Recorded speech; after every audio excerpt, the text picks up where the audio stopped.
What you are about to hear is my personal opinion, my analysis as someone who has followed this region for years. I believe, and I want to be clear, this is what I believe, that after May 15th, 2026, Pakistan and India are on a path toward a second, more devastating conflict.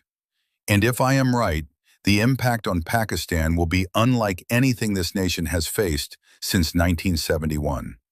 Here is why. To understand my warning, you need to understand what already happened. On April 22nd, 2025, 26 tourists were killed in Pahalgam, Kashmir. India blamed Pakistan. Within 2 weeks, India launched Operation Sindoor, striking targets inside Pakistani territory. Pakistan retaliated with Operation Bunyan-ul-Marsus. For 4 days, May 6th to May 10th, 2 nuclear-armed nations exchanged missiles and drone swarms. The world held its breath. Then America brokered a ceasefire. But here is the critical word: ceasefire. Not peace, not a treaty, not a resolution, a pause. Here is why I believe the next escalation is coming, and soon. First, nothing that caused the May 2025 war has been resolved. The Indus Waters Treaty remains suspended. The Simla Agreement is broken. Both sides declared victory, which means both sides believe they can fight again and win.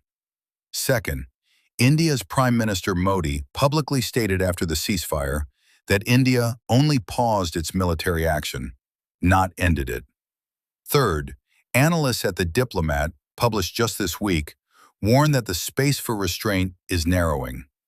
Fourth, Pakistan's military issued a statement just yesterday, on the anniversary of the war, warning India it would face a stronger, more precise response to any future attack. These are not the words of nations at peace. These are the words of nations preparing. In my analysis, 3 scenarios could trigger a second conflict after May 15th.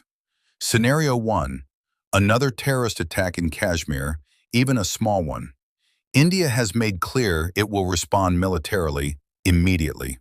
Scenario 2, a water crisis. India has suspended the Indus Waters Treaty. As summer approaches and Pakistan's rivers begin drying up, desperation could force Islamabad's hand. Scenario 3, a miscalculation on the line of control. A drone crosses the wrong airspace. A shell lands on the wrong side. In 2025, we saw how fast 4 days of war can begin. The next one may start even faster.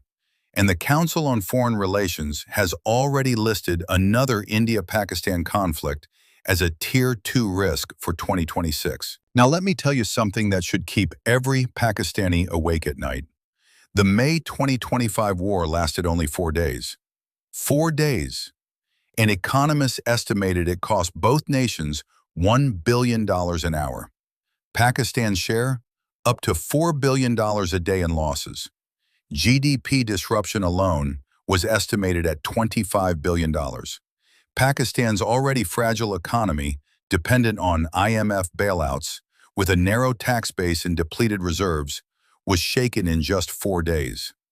Now imagine not 4 days, but 4 weeks, or 4 months. Pakistan's $350 billion economy simply cannot survive a prolonged conflict. One economist stated plainly, any conflict with India would derail reforms, scare off investment, and accelerate capital flight. That is not my opinion. That is a fact. And then there is the shadow that hangs over everything.